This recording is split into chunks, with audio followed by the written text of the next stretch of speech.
Toby, the Pirates just got done with the NCAA West Region Championships and a fairly strong performance, the men finishing in 6th place.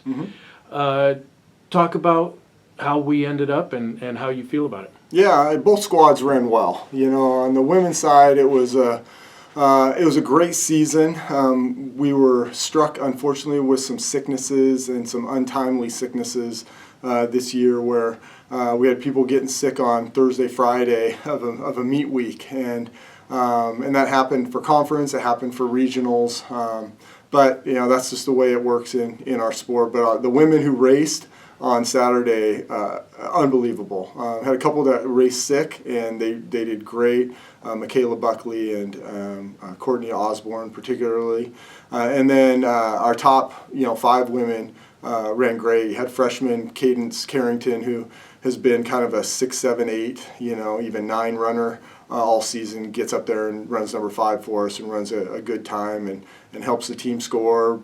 Lulu Brady, as a grad student in her 4th year, running great and running one of her best races of her college career, which was exciting.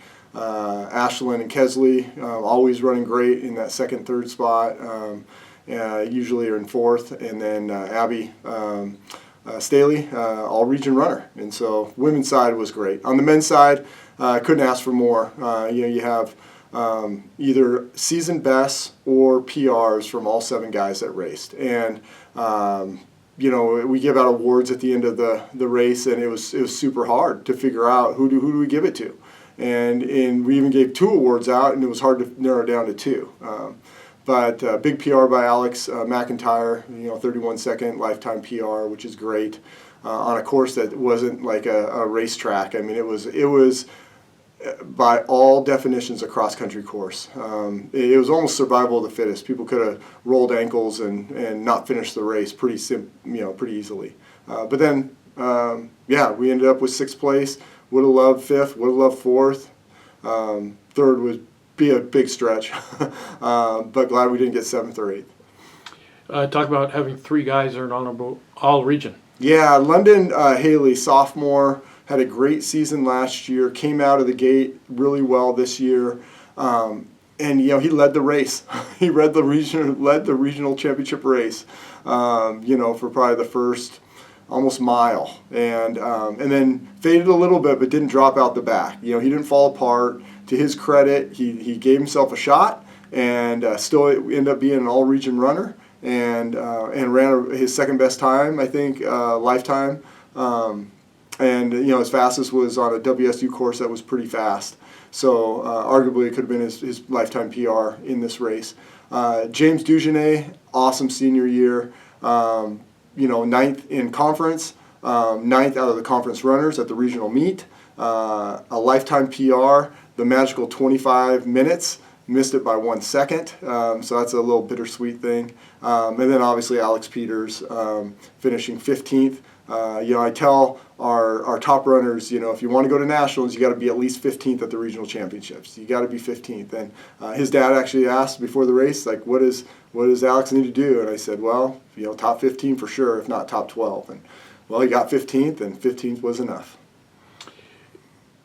What would you say coming out of this? It might still be too soon to ask this, but how do you feel about where the trajectory is for these 2 teams going forward? Yeah, I'm very excited. A few years ago, I honestly, we were definitely the worst our programs have ever been in the, I guess 26 years now, 7 years I've been the cross-country coach here.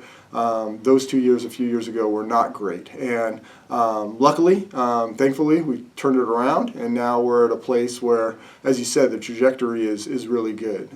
Obviously, on the men's side, we got 2 seniors in James and Alex that will be leaving, but in our top 7, we had 3 sophomores and 2 juniors. And right behind them are a couple freshmen that are going to be really, really good. And on the women's side, you got basically freshmen and sophomores up there in the top, 5 to 7. And, got 1 senior grad student in Lulu. But besides that, it's a really young team. And so, yeah, we're looking we're looking good for just who we're bringing back, but obviously excited about people that we're going to bring in to help them out. Talk about the plans for Alex and you to be going back to Indiana for national championships this week. Yeah, it's Terre Haute. It's the national cross country course. Basically, it's where Division I used to host Division I nationals for a long time, and now we're going to have the Division III race there. So it's a cross country only course out in Terre Haute. So we'll fly into Indianapolis and take the hour trek west and race. I'll race at noon on Saturday.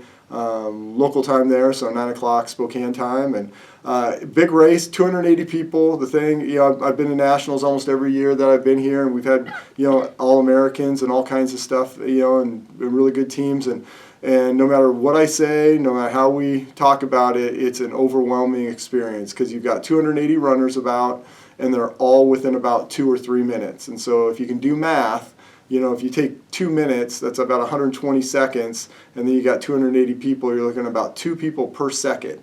And that's over the course, of finishing. That's the finish. So up to that point, it's just you're 3 or 4 or 5 deep. As a coach, I can't find the athletes half the time. They don't know where they're at in the race. And so it's a very unique experience, and so it pays to go to nationals once or twice. But Alex is going in his first time, but he's a competitor, so we'll see what he does.